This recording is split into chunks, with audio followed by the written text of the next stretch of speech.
Duas coisas muito chatas de se comentar e procurar ajuda: o mau hálito e o ronco. Bruna Conde, artista antenada, sou educadora da saúde.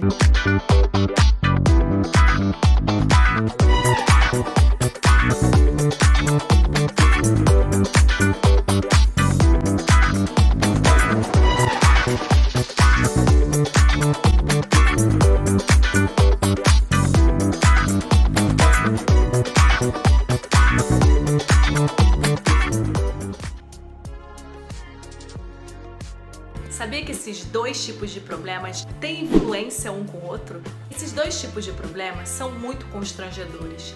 Quem quer ficar ao lado de alguém que tem mau hálito e que ronca ao dormir?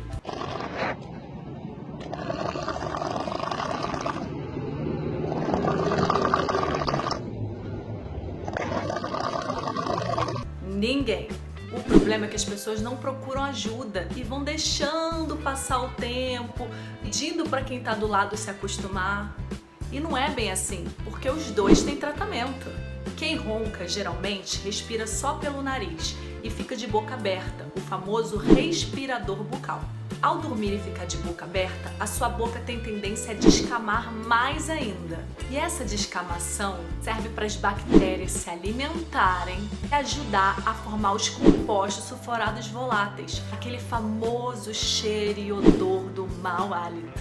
Além disso, quando a gente tem descamação, o paciente está faltando água no organismo dele ou ele está perdendo água. A saliva vai ficando mais viscosa, ajudando a formar a saburra lingual. Mais um fator que ajuda na alteração do hálito dos pacientes. Por isso é muito importante você ter um dentista capacitado em halitose, um otorrino para fazer uma avaliação completa e ambos tratando em conjunto com outros médicos, com outros exames complementares. Podemos ajudar o nosso paciente a ter uma boa noite de sono, a acordar sem ter medo de ter um hálito ruim, a conviver com pessoas e não atrapalhar seus relacionamentos consigo mesmo e com o próximo. Bora se cuidar!